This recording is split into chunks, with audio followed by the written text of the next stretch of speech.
Bienvenue sur le plateau de Vitamine B. C'est une joie de vous accueillir et de partager ce temps autour de la Bible. Mon invité du jour, c'est David Porter. Bonjour David. Bonjour Sylvain. David, tu es à la fois musicien et théologien. Comment tu mélanges ces deux choses en fait? Ça dépend de la semaine. Parfois je suis prof de piano et de chant. Parfois je joue avec des groupes. D'autres semaines, je passe mon temps à justement écrire un livre ou à préparer un séminaire sur des questions différentes liées à la louange et la théologie. Ouais. Donc c'est deux passions dans ta vie en fait? Oui, alors j'étais musicien toujours à côté de mes études. Tout d'abord en linguistique, donc en français et en allemand. Et ensuite, j'ai fait de la théologie il y a 25 ans à peu près en région parisienne. Et j'avais un petit parcours pastoral après, pendant quelques années. Il faut dire que tu viens pas d'ici, tu es né en Irlande, c'est ça? C'est ça, Irlande du Nord, donc britannique et irlandais, voilà. Et qu'est-ce qui t'a poussé à quitter ton pays? Donc, comme j'ai dit, j'ai beaucoup aimé les langues. Et donc, déjà à l'âge de 17 ans, je me trouvais passer mes vacances d'été en France avec des chrétiens qui faisaient de l'évangélisation.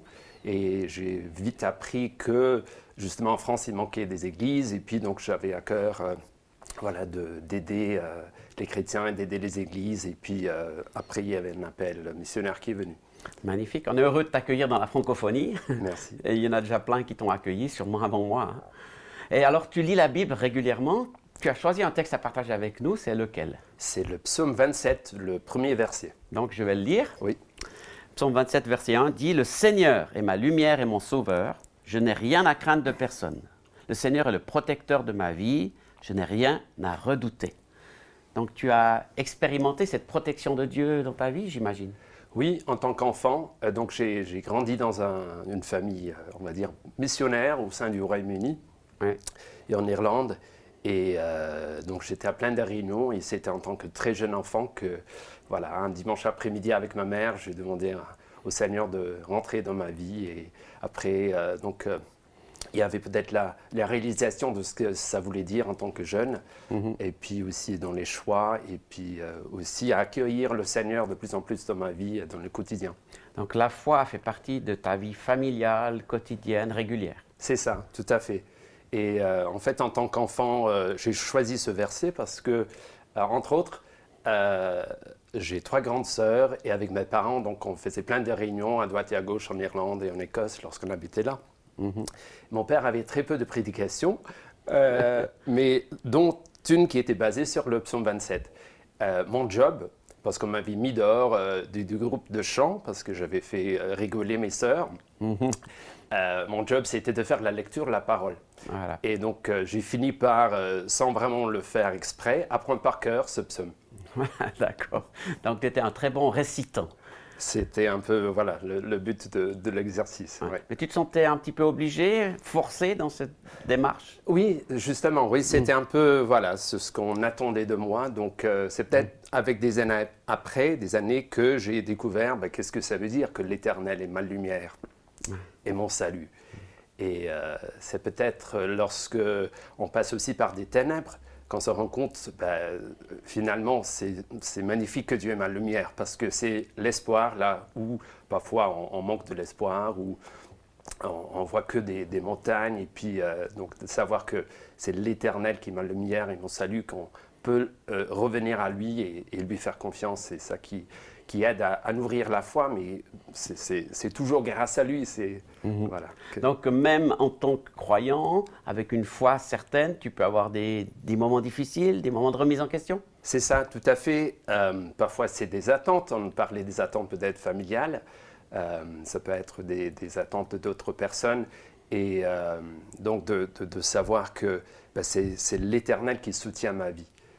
Je n'ai pas à créer quelque chose, à produire pour être sauvé. Justement, la grâce, c'est ça, hein, c'est que je peux recevoir un don que je ne mérite pas. Voilà. Et donc, de savoir que c'est dans l'Éternel que je suis fondé. Et donc, parce que c'est lui mon salut, alors pourquoi avoir peur? Justement, de qui aurais-je peur si c'est l'Éternel qui me soutient? Voilà. Mais donc, tu as étudié la théologie, ça veut dire que tu avais envie de comprendre encore plus, de creuser un petit peu le sujet? C'est ça, tout à fait. C'est pas toujours facile de faire des études de théologie parce qu'il y a cette idée voilà, ce sont mes études, c'est ce que je dois faire au niveau professionnel aussi, voilà. Après, si on est pasteur. Mais je me rends compte qu'on peut aussi glisser pendant pas mal de temps et il faut qu'on puise justement notre force dans l'Éternel et dans sa parole et le laisser donc, nous parler de manière quotidienne parce que on peut avoir la label chrétien, la label la pasteur, la label de ce qu'on veut dans le ministère, oui. Mais chaque fois, l'importance de revenir à la source de notre salut. Oui. Donc, il y a les études, il y a la compréhension, puis après, il y a le vécu. Ce n'est pas toujours la même dimension. C'est un peu ça que tu veux nous dire. C'est ça, tout à fait. Donc, on peut étudier la Bible pour étudier la Bible, voilà. Mais ça peut aussi devenir quelque chose de... ça peut être un exercice un peu sec de temps à autre. Oui. Donc, on doit toujours venir devant la Bible avec le cœur ouvert et aussi à être prêt à recevoir de nouvelles choses. Et je pense que, vu que c'est la parole de Dieu, c'est lui qui nous parle.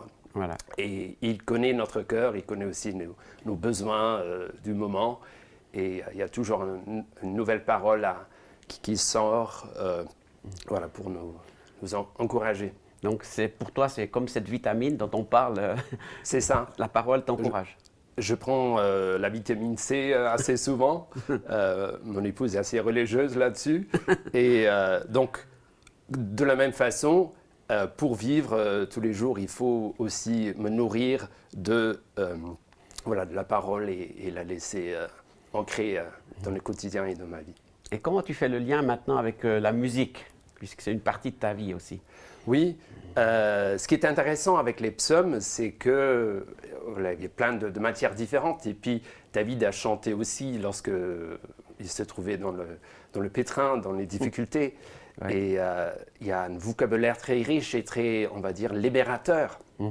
À aussi exprimer notre louange à Dieu, aussi lorsqu'on ne voit pas forcément l'issue. Mais maintenant, on n'a pas la musique de ce que David chantait. Alors, comment tu fais? Oui, c'est ça. Heureusement que le Seigneur a aussi... Donc, il aime aussi la diversité. Donc, je pense que dans chaque culture a sa façon d'utiliser la parole de Dieu selon les couleurs locales.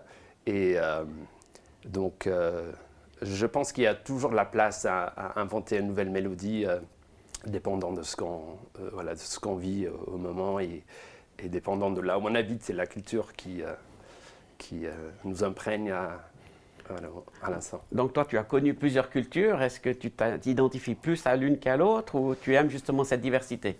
J'aime beaucoup la diversité parce que voilà, je suis toujours étranger là où je vais. Oui. Et surtout, je dirais que je le ressens encore plus lorsque je rentre chez moi. Parce qu'ayant passé pas mal de temps donc, à l'étranger, je suis la seule personne de ma famille à parler d'autres langues que l'anglais. D'avoir dû confronter aussi d'autres mentalités, d'autres cultures, on apprend assez rapidement à savoir que finalement il y a des couleurs différentes dans chaque région, chaque partie du monde. Et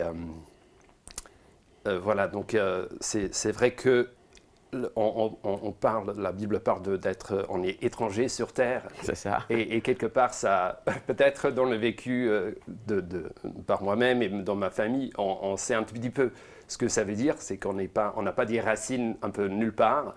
Parce que je rentre chez moi, je me rends compte que ça se peut que j'ai le même accent des personnes avec qui je parle. Mais voilà. Ayant vécu d'autres choses, voilà, j'ai plus la même mentalité que j'avais lorsque j'étais jeune. Puis toi qui aimes les langues, la musique, c'est aussi une sorte de langue à quelque part. Tout à fait. Ce qui est parfois difficile, c'est par rapport au texte biblique, c'est que je connais et en anglais et en français, peut-être aussi dans une autre langue.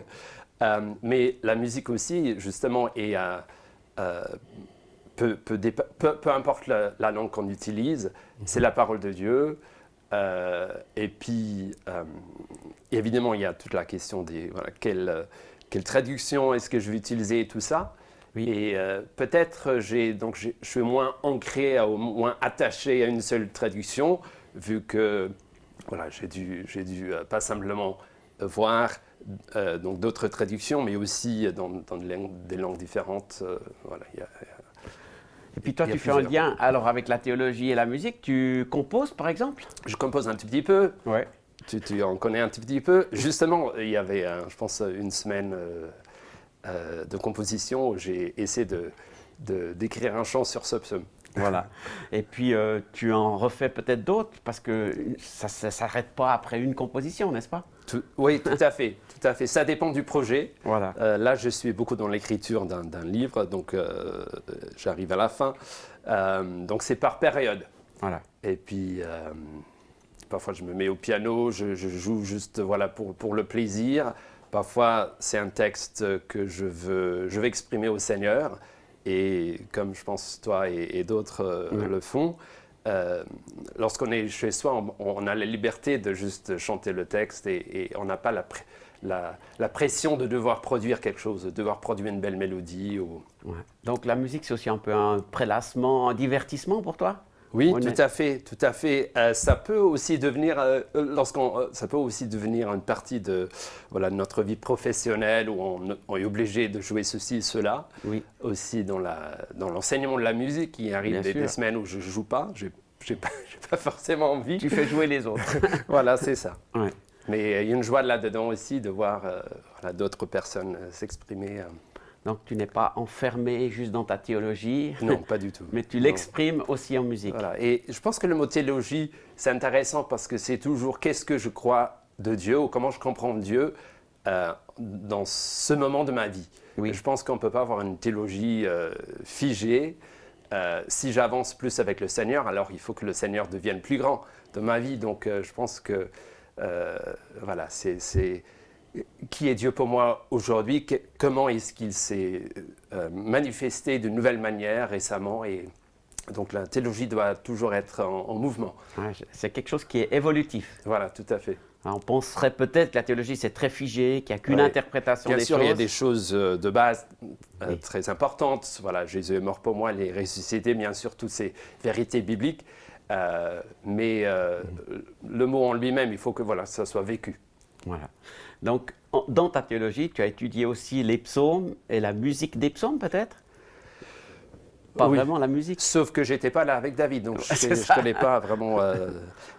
Dans des cultures d'églises différentes, il y a des musiques différentes, justement, dans certaines églises traditionnelles. On a les psaumes donc, grégoriens. Je pense qu'on aura, dans nos milieux à nous, on aura un peu du mal à, voilà, en tout cas, vivre ça tous les dimanches.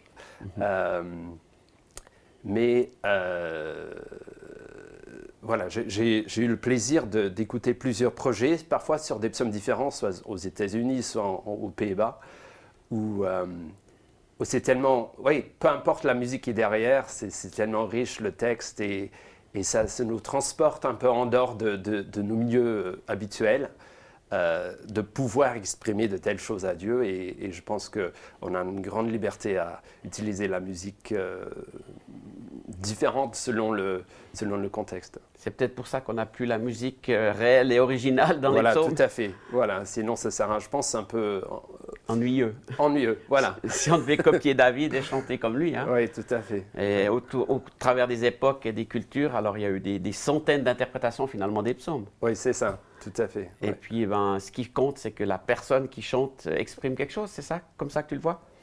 Oui. Qu'est-ce que ça veut dire que l'Éternel est ma lumière et mon salut? De qui aurais-je peur? Alors je peux penser à plein de peurs possibles. Oui.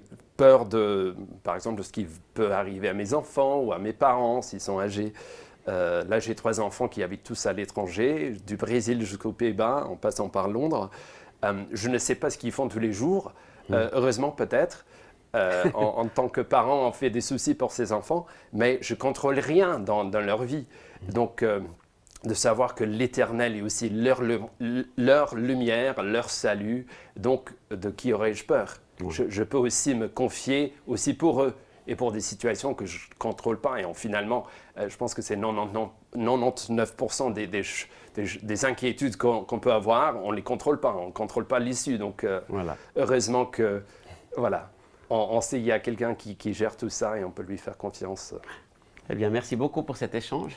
Merci, Et c'est ce Sylvain. qu'on aimerait dire aussi à tous ceux qui nous suivent, que vous pouvez faire confiance à l'Éternel, qui peut être aussi votre lumière, votre secours, votre force. Ces paroles ont été écrites autant pour vous que pour nous. Alors, lisez, découvrez-les dans la Bible et soyez encouragés parce que Dieu va vous répondre et vous parler aussi au travers de ce livre magnifique. Au plaisir de vous retrouver sur une prochaine émission Vitamine B.